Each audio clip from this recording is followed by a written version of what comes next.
the force of the will of Krishna is inevitable. So the best alternative is to understand what Krishna wants and then act accordingly. So Srila Prabhupada reconciles it and makes it a preaching purport, and makes this verse a preaching verse, that Arjuna is saying that perhaps the Yadus died because by Krishna's will they fought amongst one another and killed one another. Perhaps the Yadus died because they had karma, and because of the karma they had they had they were forced to act in a certain way, which resulted in some trying to protect others, some trying to kill others, and ultimately everyone died. But the important thing to see over here is, in either case, it is the will of Krishna. In one case, manifesting directly for his devotees. In another case, manifesting indirectly through the law of karma, but nevertheless, the will of Krishna. So the intelligent thing to do is that if any way I am bound by the will of Krishna, I might as well surrender to it. Why should I fight it? That Krishna's will control me either way. If I try to fight the will of Krishna, it will control me through the law of karma. If I surrender to the will of Krishna, then Krishna will personally take charge. So between the two, the better alternative is to be under the personal charge of Krishna. So Prabhupada in the purport he says is, the surest way to the path of peace, therefore, is dovetailing everything to the established rule of the Lord. And here Prabhupada again, in the mood of Arjun, is also covering both situations. So what is the established rule of Krishna? In the Vedas, it comes as the law of karma, and in the Puranas like the Bhagavatam, it appears as bhakti. So at least one should surrender to the will of Krishna in the form of following the Vedic injunctions. But the best thing is to follow it in the mood of a devotee. And the next verse that Arjuna speaks will further reaffirm this reconciliation that Srila Prabhupada has established in this purport. So next two verses, 25 and 26. Jalaukasham jale yadvan mahanto atyante yasha durbalan balino rajan mahanto balino metaha evam balishte yadubi mahadbiritaran vibhuhu yadun yadubiranyonyam bhubharan sanjaharaha. O king, as in the ocean, the bigger and the stronger aquatics swallow up the smaller and weaker ones, so also the Supreme Personality of Godhead, to lighten the burden of the earth, has engaged stronger Yadus to kill the weaker, and the bigger Yadu to kill the smaller. So this verse is reconciling the two possible understandings that we derived from the previous verse. Did the Yadus kill one another because of the nature of enmity and friendship in the material world?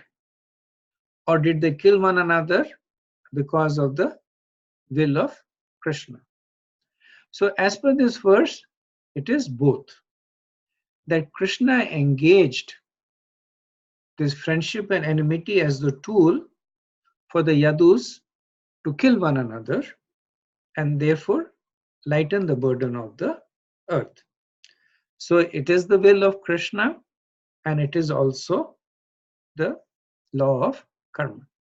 So by his will, Krishna engaged. So this verse clearly says that Krishna engaged the stronger Yadus to kill the weaker ones, the bigger ones to kill the smaller ones.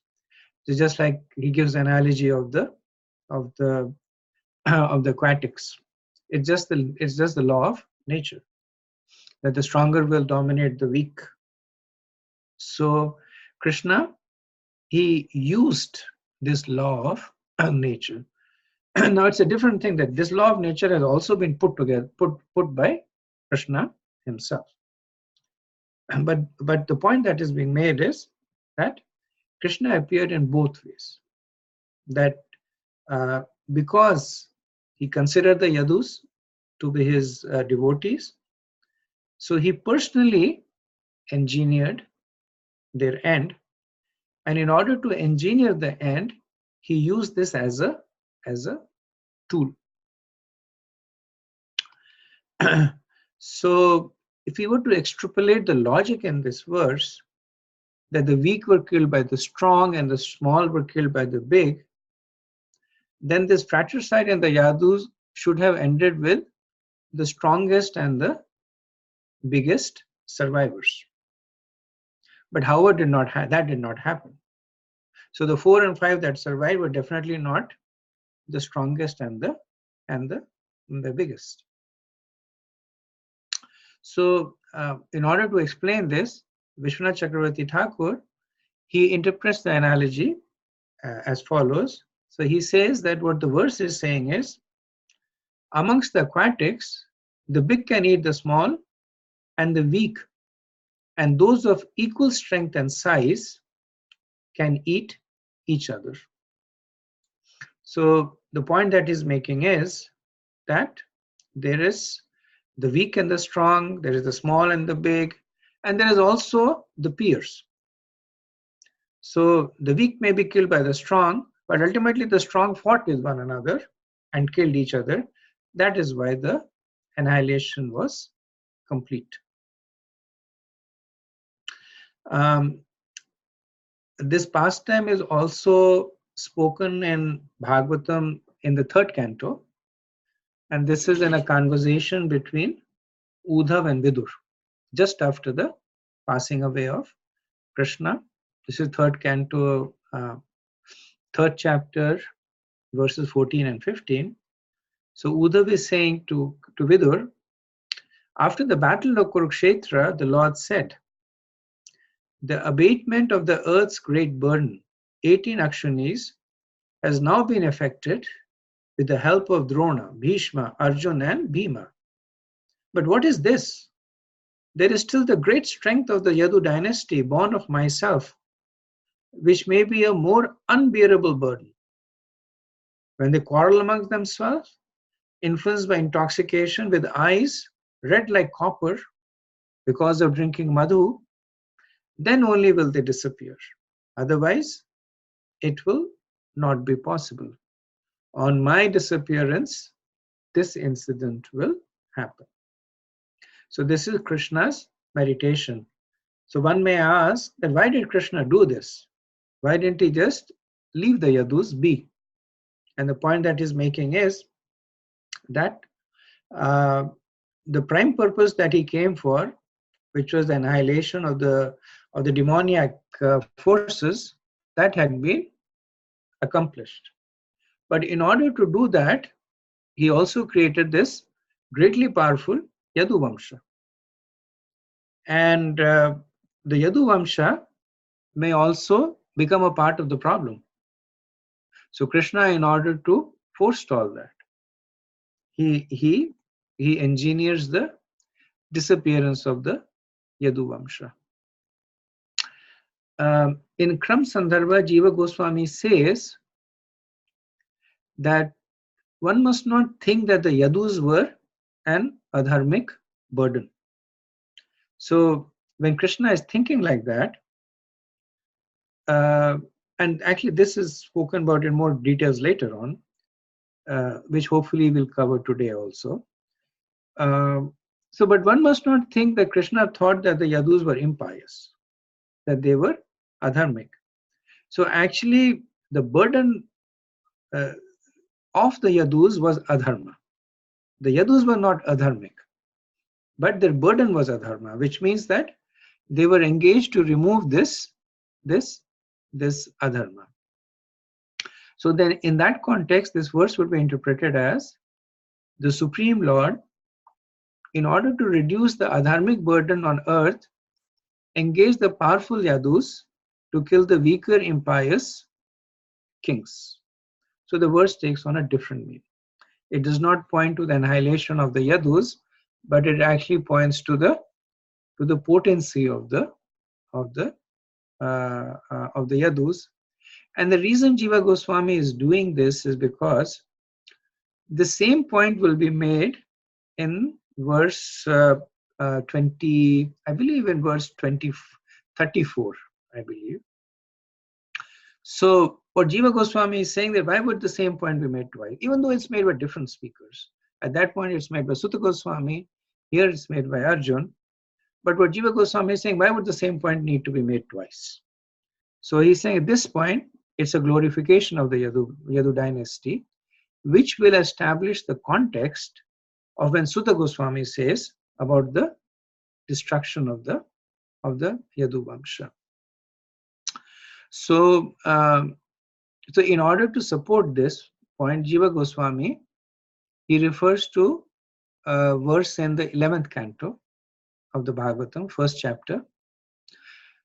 The Supreme Personality of Godhead used the Yadu dynasty, which was protected by his own arms, to eliminate the kings who with their armies had been the burden of this earth. Then the unfathomable Lord thought to himself, although some may say the earth's burden is now gone, in my opinion it is not yet gone, because there still remains the Yadav dynasty, whose strength is unbearable to the earth. So in Mahabharata, and this is in the Maushal Parva, similar point is made. So I'm reading that excerpt for you. The slayer of Keshi, Janardhan, thinking upon the omens that time showed, understood that the 36th year had come, and that what Gandhari, burning with grief on account of the death of her sons, and deprived of all her kinsmen, had said was about to transpire. So this is Gandhari's curse on Krishna. The present is exactly similar to that time when Yudhishthira noted at such awful omens when the two armies had been arrayed in order of battle. So this was Yudhishthira observing the ill omens at the beginning of Mahabharata, which to him showed that there was massive destruction and loss of human life going to happen. Similar omens Yudhishthira was also seeing earlier on in this chapter. So then Krishna understood that the curse of Gandhari, the time had come for the curse of Gandhari to take effect, because I believe the curse of Gandhari also had a time limit on it. That 36 years from now, just like you destroyed my family, your family will also be destroyed. Just like you caused my family to fight amongst one another and destroy each other, your family members will also fight amongst each other and destroy it. So one may question that why is Krishna considering the Yadus to be a burden? Because they are devotees. So in the Mahabharata, the destruction and the battles with Jarasandha and Kamsa, they were explicitly to annihilate the miscreants. But there is no possibility of such persons to exist in the family of Krishna. So Vishwanath Chakravarti Thakur explains this thought as follows. He says that it is said that the Lord destroyed the Yadus because they became a burden on the earth. This perception was created by the Lord for Arjuna and others. The cause is explained at the end of the 11th canto. So the point that Vishwanath Chakravarti Thakur says was that Krishna destroyed the Yadus not because he considered them to be a burden, but he created that perception for the common person. So Vishwanath Chakravarti Thakur goes on to say is that Arjun in the 11th canto says that, so this is explained in the end of the 11th canto.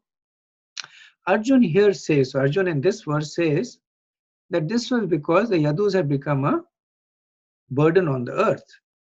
But factually, they were ornaments for the earth. That is because the Yadus are eternal associates of the Lord. Just as a woman does not feel her ornaments as a weight, so the earth did not feel the weight of the Yadus. Even the Devtas, who appeared in the Yadu family, cannot be considered to be a weight since they were without tamas and rajas. Therefore, the destruction was a means for having the Devtas and the eternal associates return to their appropriate destination. So this is Vishwanath Chakravarti Thakur finally revealing the inner reason. That Krishna came, he did his pastimes had got over. Now time for those who came and helped him to return. So he says respective destinations. This was because they were Yadus who were from the spiritual world, and there were Yadus who were from the heavenly planets. And they returned to their respective destinations. Now, why did Krishna have to engineer something like this? Why didn't he just say, okay, you all return to your respective destination? So the reason is that Krishna's Prakrit Leela is meant for the common person. And the spiritual gems in that Leela is meant for his devotees who are always able to distill the nectar and take it out. But for the people who cannot distill the nectar, then there are lessons. So what are the lessons in this, in the Marshal Leela? The lessons are, what is the ill effects of drinking? What is the need for families to stay together in harmony?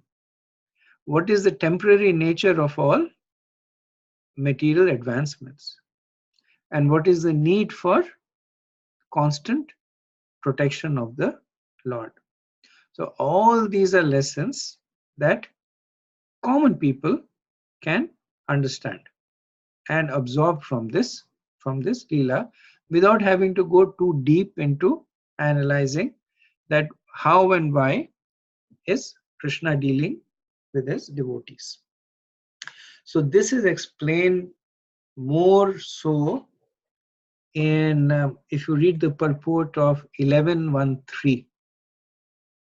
So it's the same pastime. The disappearance of Krishna and Yadu is again in the 11th canto. So this is explained over there more so.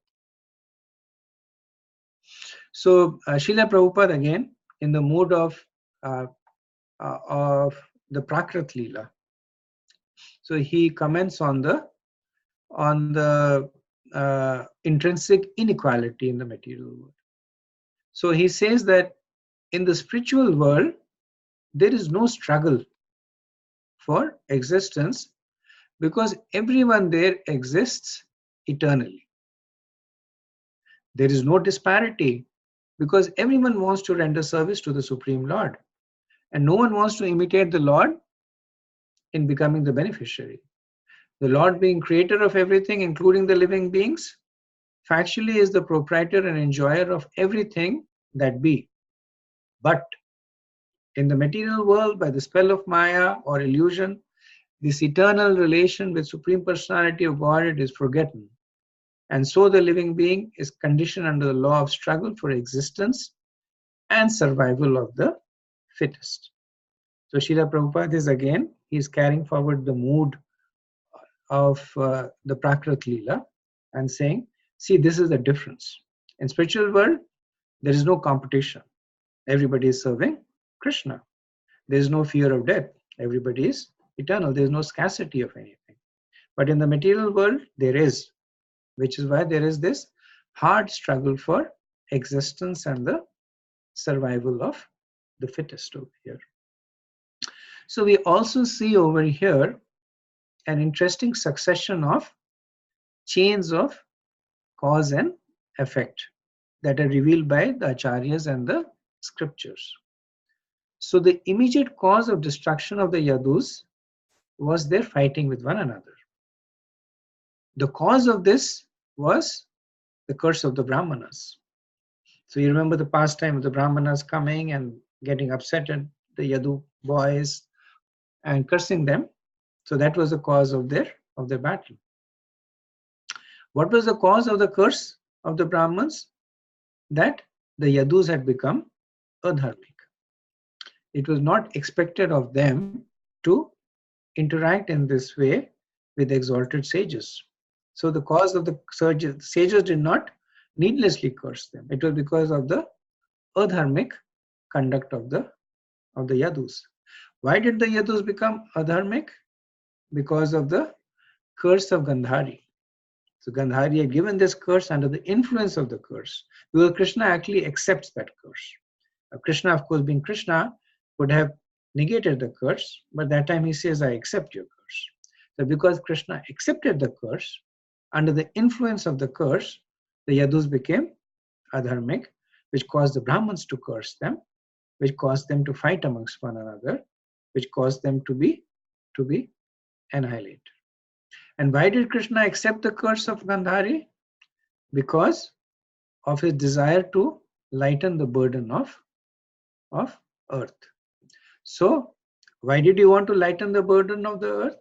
Because once their roles have been completed, the Yadus wanted to return to the respective destination. And finally, all this was because of the supreme will of Krishna. So we see this very interesting chain of, so when something occurs, there is what is considered to be an immediate cause and an efficient cause. That if you're walking on the street and the car hits you and you get hurt, so the immediate cause of your hurt is the car hitting you. The efficient cause of the hurt is that there was some prarabdha karma that was actually manifesting at that time. So that's the chain of the immediate and efficient, that if there is a pot that is made, the immediate cause of the pot is the mud that is used to make the pot. The efficient cause is the potter that makes the pot. And of course, this is a chain. There is a cause, there is an immediate and efficient cause of the potter also, and it so goes behind. So we also see in this pastime a chain of immediate and efficient causes that, as expected, finally ends in the supreme will of Krishna.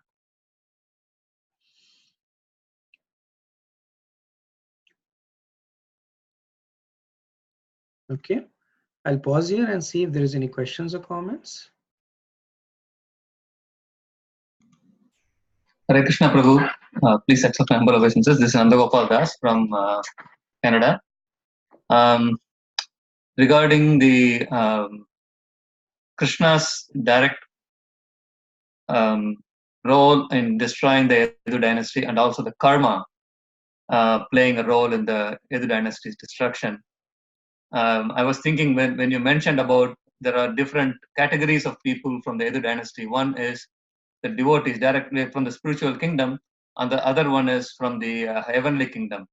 So is it that, can we assume that the direct will of Krishna was for those who have come from spiritual kingdom, and the karma playing a role for those who have come from heavenly kingdom? Thank you, Prabhu. That's a very good question. You're mostly right, Prabhu. Actually, in this particular case, the effects of karma are only for preaching purposes. Factually speaking, neither of them. Now, those who are parishads, they are never they're never influenced by karma. The devas are influenced by karma, but in this case, no. The effect of karma is only for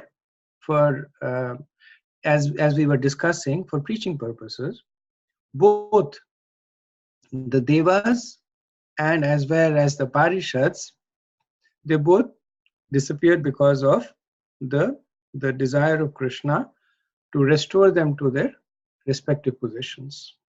So, if you remember, in the Mahabharata, there is this pastime. In the Bhagavatam, it's explained later on that how Lord Brahma, along with Bhumi Devi, went and prayed, and then Krishna orders to the demigods that through your amshas you appear in the Yaduvamshi.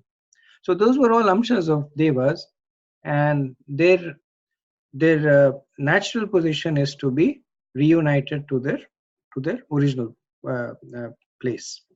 So that is how Krishna facilitated their reuniting, and then the devotees continued with their association of Krishna.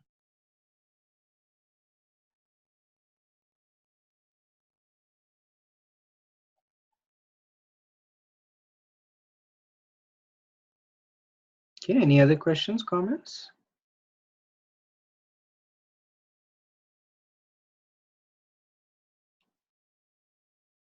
Okay, so we'll go to the next verse, 27. Desha kalartha yuktani hrittapopasamani cha haranti smaratas Govinda Bhitani me. Now I'm attracted to those instructions imparted to me by the personality of Godhead Govinda, because they're impregnated with instructions for relieving the burning heart in all circumstances of time and space. This is the last verse spoken by Arjun. After this, we will not see Arjun in the Bhagavatam again until the 10th canto. So he will briefly reappear towards the end of the 10th canto, actually around chapter 89. So here we see that he is remembering. So he has been in the previous verses remembering his intimate friendship with Krishna, about how Krishna helped him in every way, and not just him, but his wife Draupadi, his brothers, the Pandavas, everything that they possessed, he's accepting it was due to Krishna's mercy. And as he is lamenting Krishna's departure from the world, Arjuna is experiencing this incredibly bittersweet separation from his as they say, friend, philosopher, and guide. So Arjun talked about his very close friendship with Krishna. He talked about all the guidance he removed, and also the fact that Krishna was his well-wisher and protector. So within the depths of his ecstatic despair, he is now remembering the words of Krishna that were spoken to him prior to the battle of Kurukshetra. So Arjun, in fact, at this point, is meditating on Bhagavad Gita. And it's not explicitly stated here, but in verse 30, Sutta Goswami, he will explicitly refer to it as Gitam Bhagavata Jnanam. That this is what Arjun was thinking about. That the Bhagavad Gita Gyan that was given to Arjun by Krishna. Now, the interesting thing to note over here is that at the beginning of the battle of Kurukshetra, Arjun wanted to renounce. Krishna spoke the Bhagavad Gita, and he renounced the idea of renunciation and took up his Gandhi when engaged in battle. At this point, Arjun is meditating on the very same instructions of the Bhagavad Gita, but the result is completely opposite.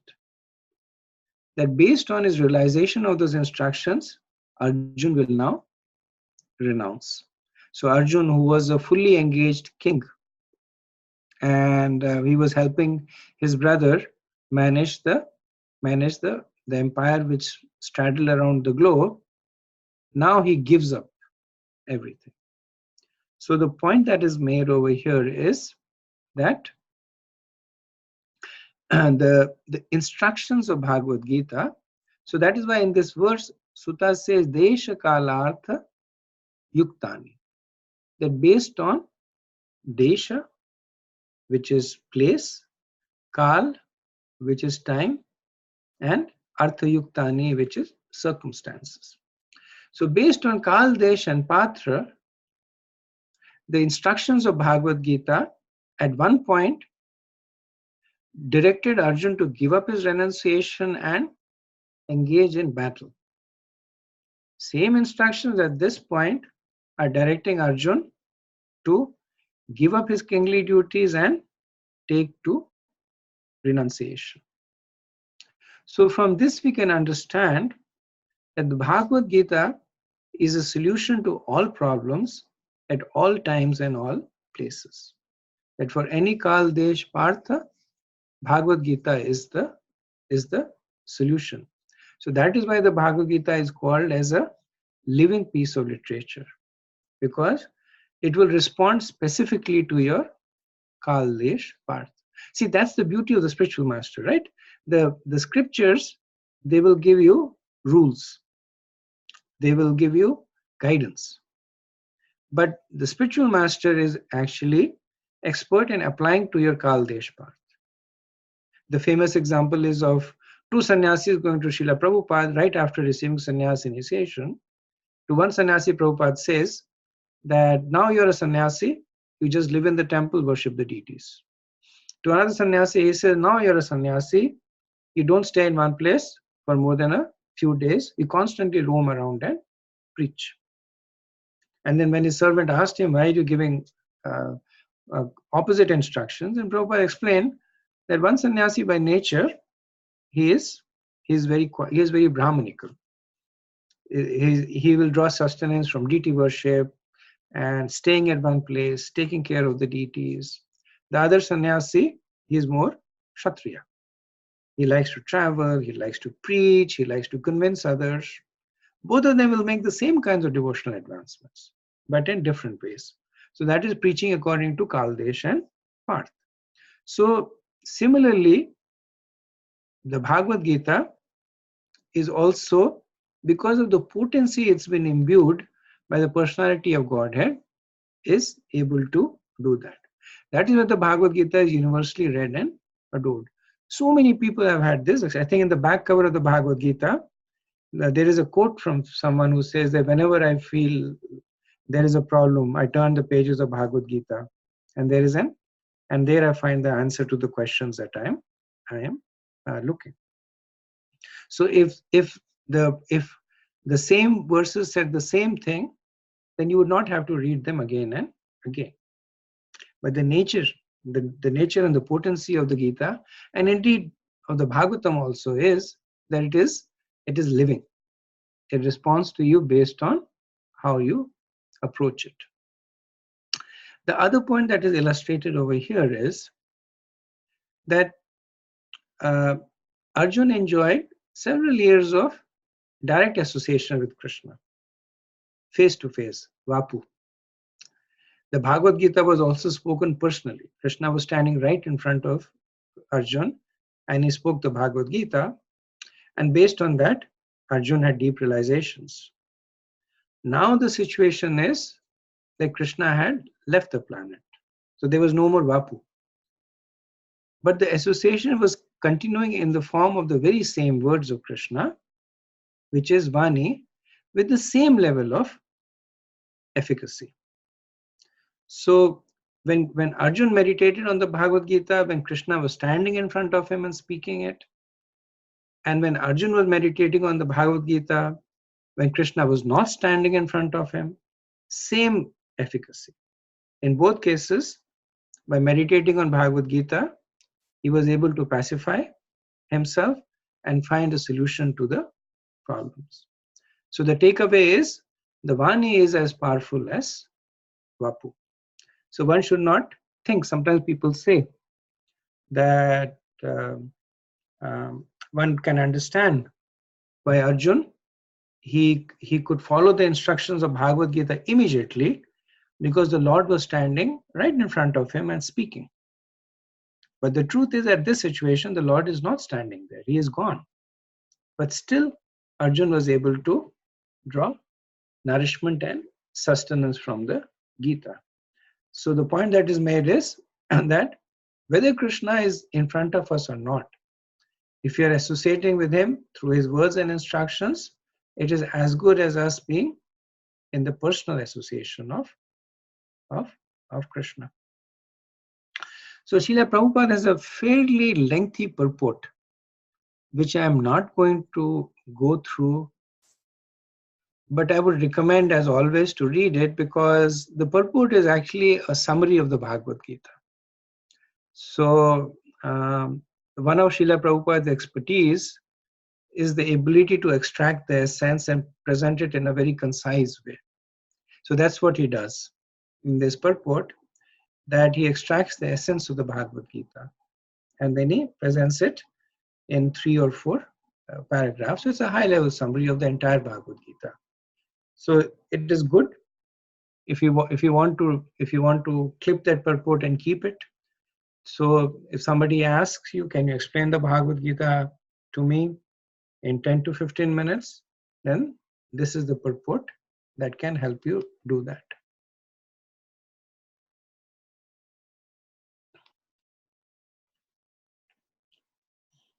So in glorifying the Bhagavad Gita, Prabhupada says, thus the Bhagavad Gita or any authentic scriptural sound representation of the Lord is also the incarnation of the Lord. There is no difference between the sound incarnation of the Lord and the Lord himself.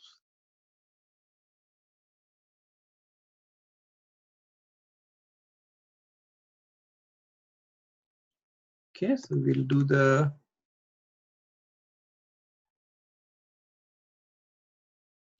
next verse now. Another interesting point that Prabhupada makes in this purport is so having established, so this verse establishes the equality of Vani and Vapu. And to some extent, not explicitly, but implicitly, it establishes the superiority of Vani over Vapu. Why? Because Vapu is here today, gone tomorrow. But Vani is eternal. Anytime you can meditate on the words of Bhagavad Gita, you can open the Bhagavad Gita and read it. So Prabhupada basically comments on that why spiritual instructions are very important, because the spiritual instructions are actually the manifestation of the spiritual master. By following the instructions, you're associating with the spiritual master. Okay, I'll do the next verse, 28. Sutta vacha evam chintayato jishno Krishna pada saroruham Sohardena tigadena shanta shidvimala matihi.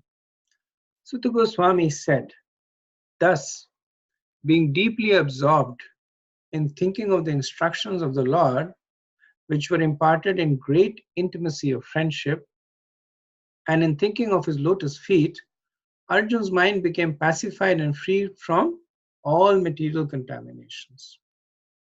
So what was the result of the resolve of Arjun? So he not only, so it says Chintayata. Chintayata means meditates. So he not only meditates on the instructions of Krishna, but also Krishna Pada Saroraham, but also the lotus feet of Krishna. So the point this verse makes is that the instructions cannot be received in a vacuum. They have to be received in the context of a relationship. And the relationship that is being exemplified by Arjuna over here is meditating on the lotus feet of the Lord. So the mood that is being conveyed over here is a powerful mood. That previous verse established the equality or superiority of Vani over Vapu.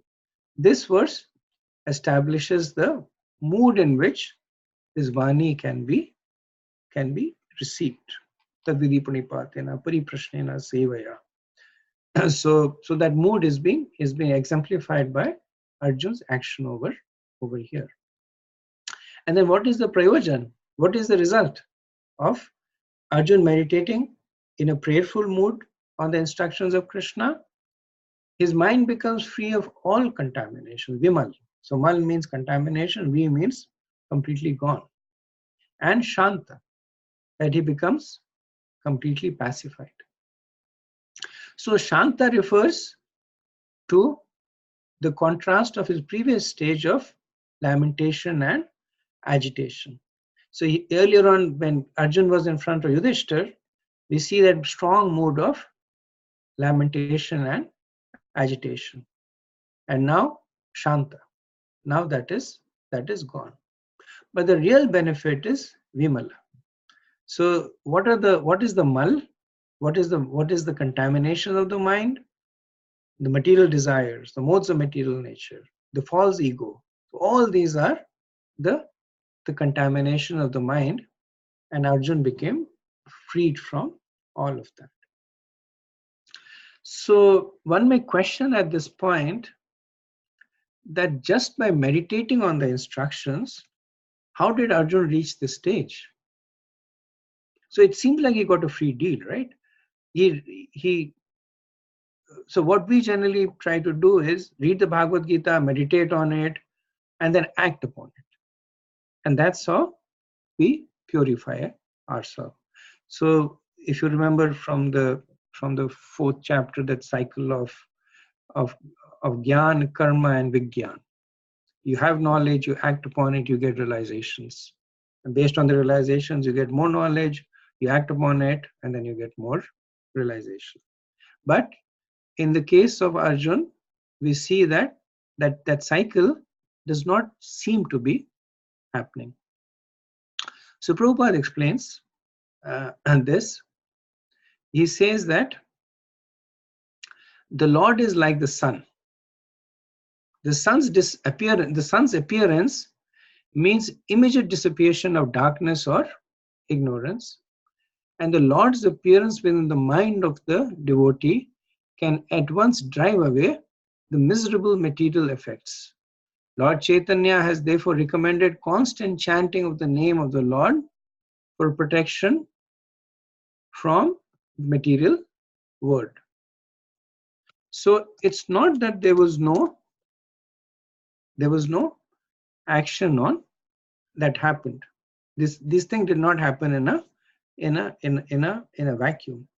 The action that happened when Arjun meditated on these instructions was that he ejected all the contaminations, that he pacified his mind.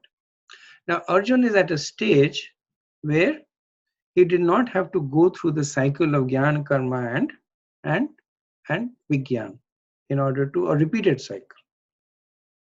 When he heard the instructions of Krishna, he became the instructions of Krishna. If Krishna said, be detached, he became detached. We cannot become that. Hopefully someday we will, but right now we can't. We read the Bhagavad Gita, we say Krishna says that display equanimity in all circumstances. Now just by reading that, we cannot become. But what we do is that by reading that, we put it into practice. And then gradually we become more and more and more so. but not for Arjun, because he was an intimate associate of, well, as an intimate associate, there was no need for him, but because even in the Prakrit Leela, he was intimately serving Krishna, associating with Krishna, he was able to directly act on the instructions. Srila Prabhupada also explains that how even separation from Krishna can be relished. So he says the feeling of separation from the Lord is undoubtedly painful to the devotee. But because it is in connection with the Lord, it has a specific transcendental bliss, transcendental effect, which pacifies the heart. Feeling of separation are also sources of transcendental bliss, and they're never comparable to contaminated material feelings of separation.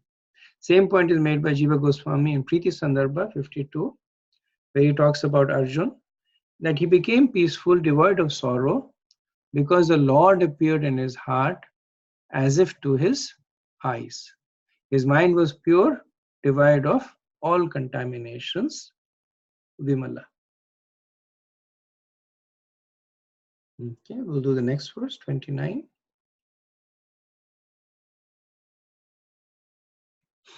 Vasudevangrehe anudhyana paribrahmitaram hasa bhaktya nirmatita shesha kashaya dishano Arjuna.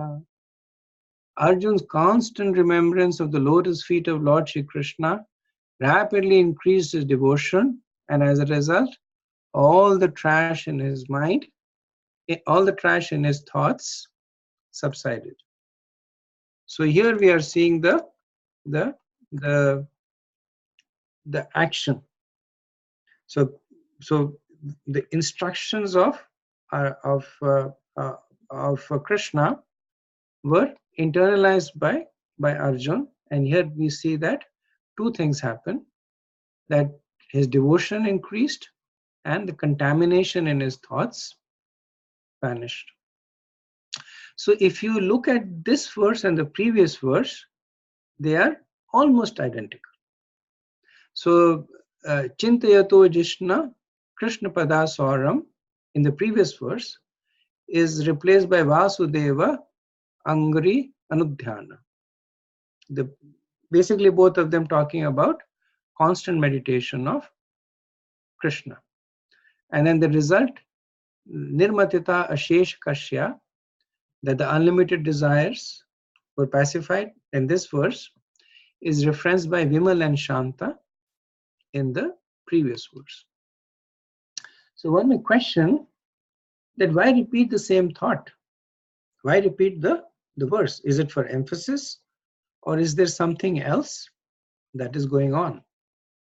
So this is how the Acharyas explain that before the battle of Kurukshetra, Arjun was similarly bewildered. Now at that time it was understood that he was put into that situation by the Lord so that he could speak the Bhagavad Gita. We have to come to the same understanding here also, that the original state that Arjun was displaying of despair and lamentation and self-doubt, etc., self-pity, that was not Arjun's natural position. So Arjun was acting in that way to teach others. Now, one important thing to note is that there is one word that appears in this verse that does not appear in the previous verse, and that is bhaktya, or devotion. So the result of following the instructions of Krishna is that he rapidly increased paribramita ramhasa, the devotion in his heart. So what does this mean? What it means is that Arjun is taking this position of being bewildered, illusioned, and then meditating on the instructions of the Bhagavad Gita and emerging on it to demonstrate the effect of following instructions in bhakti. So the two verses taken together would basically give this a sense. Arjun was bewildered. In this moment of bewilderment, he thought of the Bhagavad Gita. Because of thinking of the Bhagavad Gita, his mind was pacified. All kinds of contaminations went out of him. And most importantly, there was a rapid increase in his devotion. So what is this exemplifying over here? This is exemplifying sadhana vaidhi bhakti. How do we execute sadhana vaidhi bhakti? We get instructions, we meditate upon them, we act upon them. By the force of acting on the instructions, everything that is dirty in our hearts is gradually eradicated, and accompanying that is a rapid increase of bhakti. So Arjun's bewilderment and bewilderment and the lamentation is essentially a way for us to develop empathy for him, because that's our situation. We have bewilderment, we have lamentation. When we see Arjun in that position, we immediately develop empathy for him. We say, just like we are suffering, he's suffering. And then the reverse part of it is, just like he has found a cure, by following the same process, we can find a cure. So this explanation is provided by Vishwanath Chakravarti Thakur in his commentary on this verse.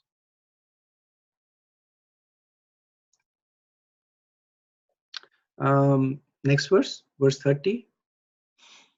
Gitam bhagvata jnanam yattat sangram murdhani kalakarma tamoruddham punaradhyagamat prabhu. Because of the Lord's pastimes and activities, and because of his presence, it appeared that Arjun forgot the instructions left by the personality of Godhead. But factually, this was not the case. And again, he became the lord of his senses. So the verse, straightforward, it's saying what it means to say that Arjun had understood the knowledge that Krishna had spoken in the battlefield. It may have appeared that he had forgotten, but factually that was not the case. And based on Kaldesh Patra, time, place, circumstance, he now interpreted the same instructions differently but correctly and acted upon it. So this verse is essentially reaffirming Arjun's position as an eternally liberated associate of the Lord. That is the quality of an eternally liberated associate, that they are always aware of the constitutional position and the relationship with Krishna.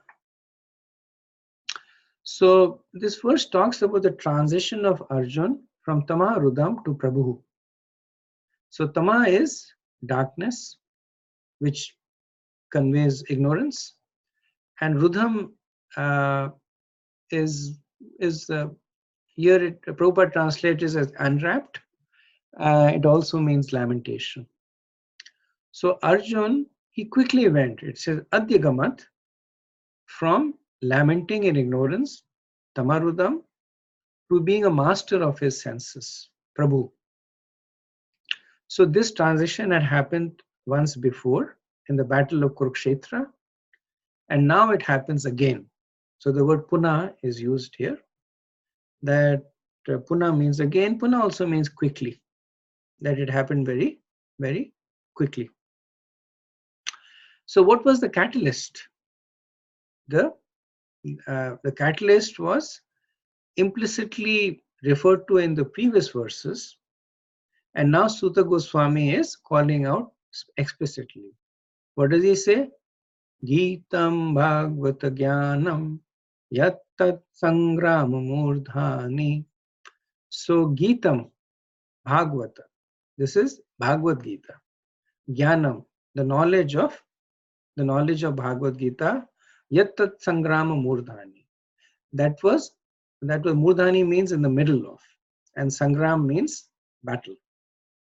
So the Bhagavad Gita knowledge that was given to Arjun in the middle of the battle, once again manifested in the mind of Arjun. And once again manifested means that it had temporarily lapsed. So why did it temporarily lapse? Because of Kal Karma, because of the influence of the activities relating to the disappearance of Krishna. So both Jiva Goswami and Vishwanath Chakravarti Thakur, they actually consider this verse to be a restatement of a verse that appears in Bhagavad Gita in the 18th chapter, famous verse 65. Manmanabhav madbhakto madhyadi mam namaskaru mame vashasi satyam te pratijano priyasmi me. That always think of me, become my devotee, worship me, and offer your homage unto me. Thus you will come to me without fail. I promise you this because you are my dear friend. So Vishwanath Chakravarti Thakur says that in 1865, or Bhagavad Gita 1865, Krishna had promised Arjun that you will come to me without fail. So the tense of the verse was future tense, that you will come to me without fail. So one can understand this verse as Krishna saying, "Oh Arjun, at the right time, you will come to me. But out of affection, I today speak to you of the method that you will try to attain me because of your great separation from me." So Jiva Goswami, he completes his understanding, and he's saying that the time that was mentioned in that verse in Bhagavad Gita 1865 is now come by the will of Krishna. So Krishna told Arjun, Ivashasi, that you will come to me. And Arjun did not forget that. So karma here refers to the pastimes of the Lord, and tamas refers to the attempts to search out the Lord by absorption in his pastimes. So based on that interpretation, what this verse is saying that when Arjun experienced separation from the Lord, by his engaging in complete absorption in the pastimes of the Lord, he very quickly, Adyagamat, he attained the position that Krishna had promised, Mam Ivashasi.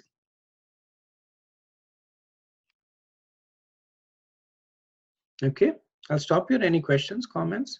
These verses for a few verses down, they continue to be very dense. And the reason is that these indicate an intersection of the Bhagavad Gita and the Srimad Bhagavatam. So the acharyas take some time to talk about the interactions, because it's important for devotees to understand that both of them are essentially speaking about the same thing, and also to understand that what is expressed as a philosophy in the Bhagavad Gita is actually happening in real life in the Bhagavatam. So because it ties together two important scriptures, it ties together two important concepts of philosophy and practice. So that's why Srila Prabhupada and the Acharyas, they take time to kind of unwrap these verses and bring this for our for our edification.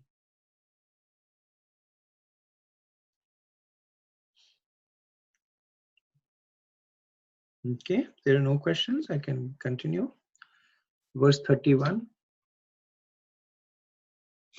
Vishoka Brahma Sampatya Sanchindvaita Samshayaha Leena Prakriti Nirgunyad Alinkta Sambhavaha.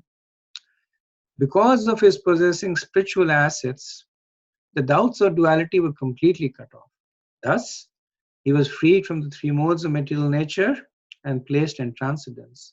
There was no longer any chance of his becoming entangled in birth and death, for he was freed from material form. So the entire process of Arjun's material detachment and spiritual emancipation is summarized in this verse. And very succinctly it is explained in a sequential cause and effect chain of events. So there are five cause and effects that are given in this verse. So it starts off with Arjun possessing spiritual assets. What was the spiritual assets that Arjun was possessing? The primary asset that he was possessing was faith. Faith, and what comes along with faith is submission. As a result of this spiritual assets, what happened?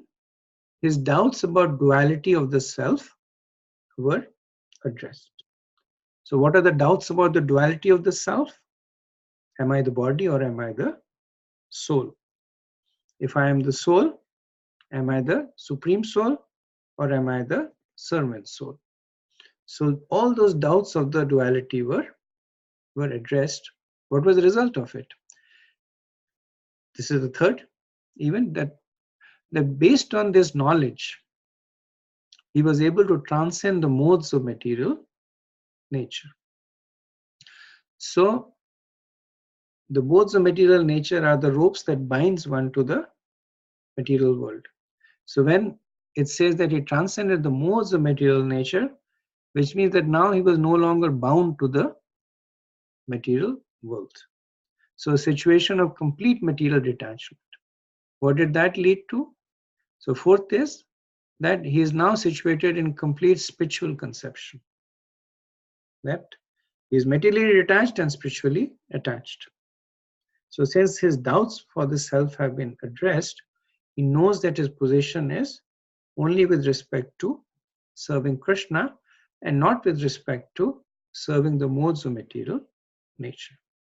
And the fifth is the prayojan. Fifth is what happened as a result of all this. It says he completely stopped the cycle of repeated birth and death. So in this context, what does it mean? It means that he returned back home to the spiritual abode. So in the purport, Srila Prabhupada actually very systematically addresses each of these 5 points that are made in the verse, and I think it is important. So generally, I would ask you to read the purport, but it takes a little. I guess it takes a little deep reading to distill because Prabhupada writes it in flowing in a discourse. So we can discuss how it relates to. So the first point is possessing spiritual assets, and Srila Prabhupada says that by assimilating the instructions of Bhagavad Gita and connecting with the Lord through meditation. So these were the spiritual assets that Arjun possessed. That he assimilated the instructions. Assimilated means he understood and was following them, and in following them he was connecting to the Lord through meditation. Second is the doubts about duality of the self are addressed.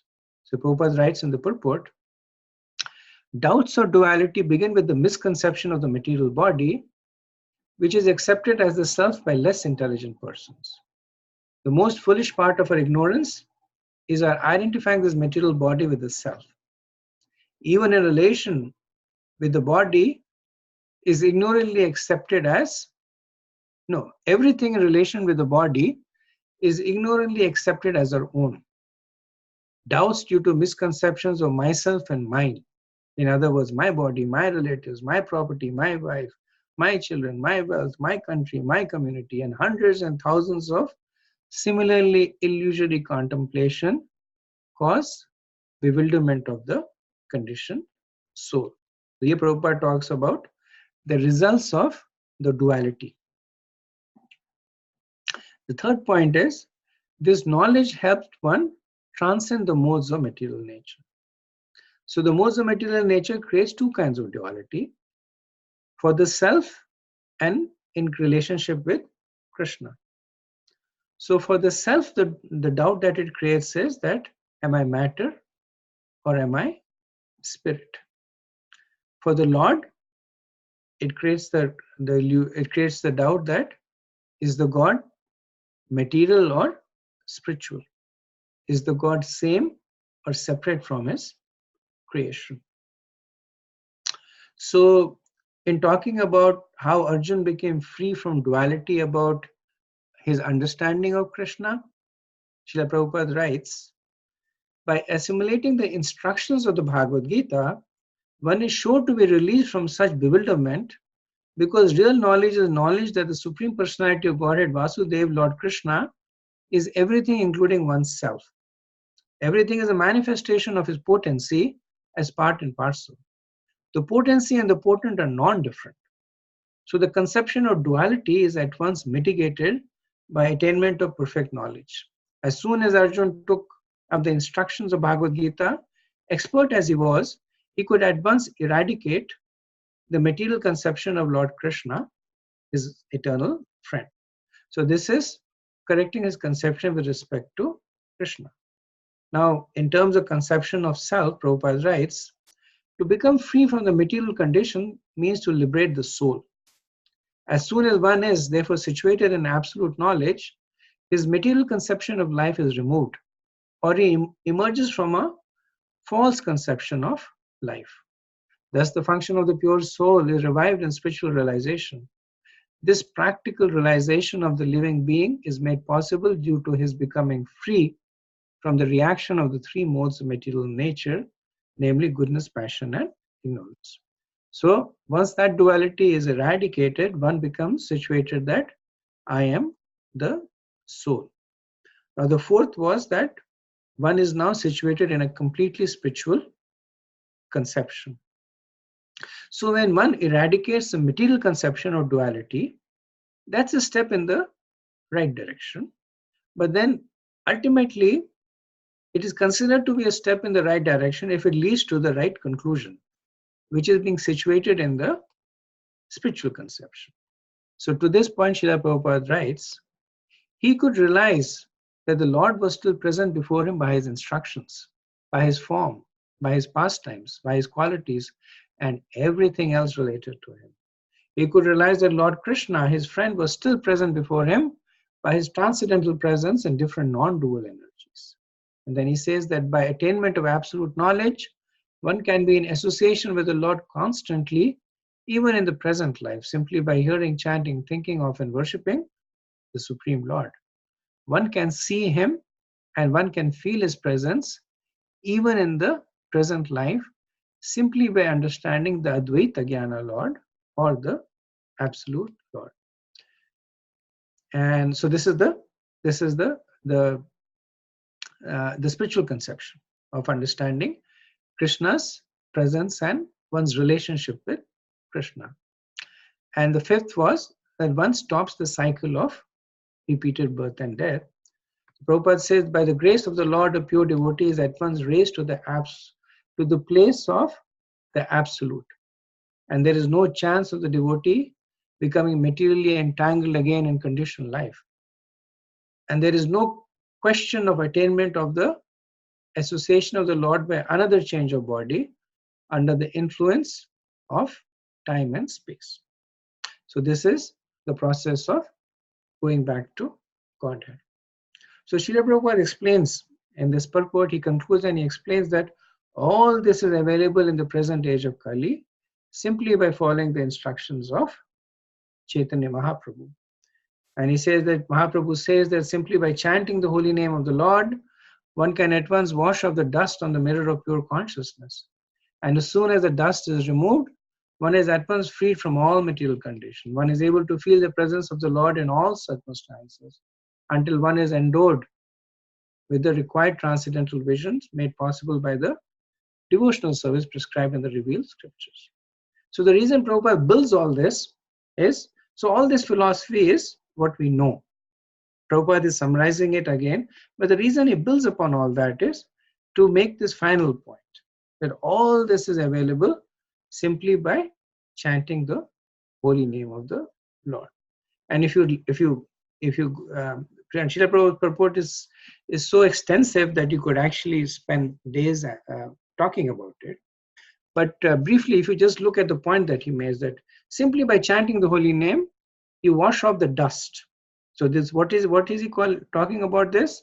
He's talking about the material conception becoming clear, and then pure conception. And then he said, once the dust is removed, one becomes freed of all material condition. So this is becoming materially detached. And then what happens after that is that and then one is and the required transcendental vision is made possible by devotional service.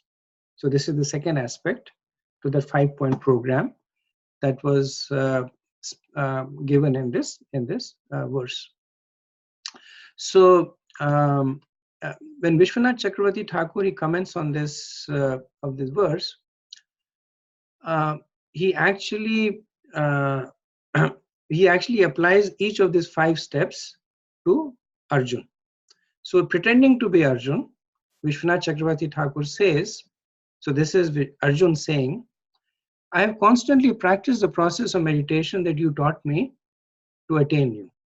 By that meditation, I think of myself as Atma next to the body. But still my body is an obstacle because the body makes me think of external objects and throws me into the ocean of lamentation. Therefore, I have decided that I will cultivate what is known as yoga, previously practiced by me, which is like the weapon of knowledge recommended in all the scriptures to separate the soul from the body. Though I am a spiritual entity, not inquiring whether I am an eternal associate of Krishna or a friend of Narayan, I understand that I am a material human with uncontrolled prema. So this is referring to either the material desires or to the covered spiritual love. And then he says, I've come to the perfection of yoga, yoga rudha, for a second time only to cover that condition. So Vishwanath Chakravarti Thakur is speaking on the behalf of Arjun that I first reached that stage when you spoke this message to me at the Battle of Kurukshetra. Now I have reached it again.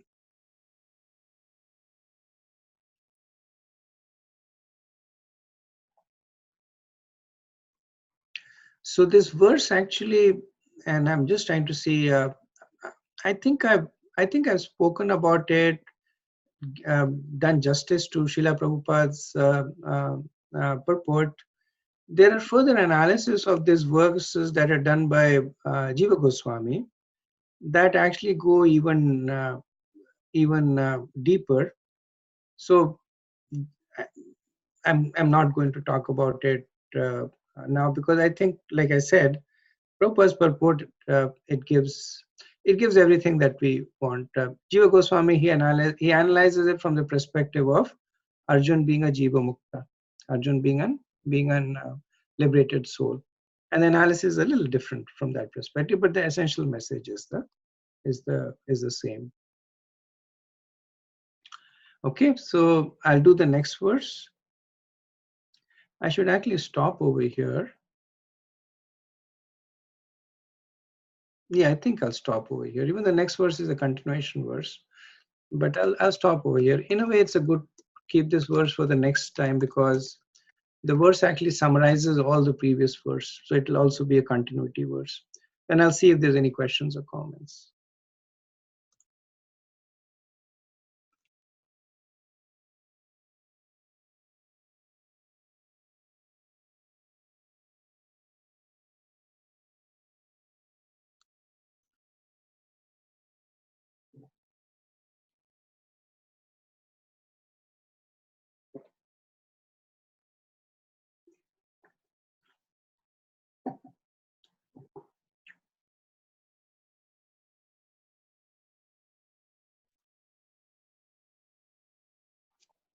Hare Krishna Prabhu, this is Nanda Gopal Das again. When you're talking about the 5 steps, it reminds me of Bhagavad Gita where Krishna says 5 factors of an action to perform an action. Um, is there any correlation at all, or there are 2 different levels? I believe one is just on the level of karmic action, performing karma, and the other is on the level of liberating into the spiritual realm. Yeah, I mean, you're right. I mean, even though the number 5 is common, but I think that's where the similarity ends. As you're pointing out, those are 5 which are completely in the material realm. What are the 5 actions that govern? What are the 5 factors that govern any action?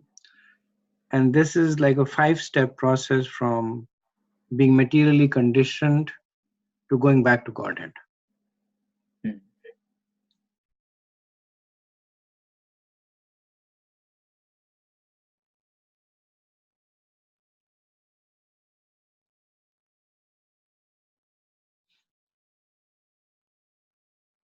If there are, maybe we'll end a little early. I still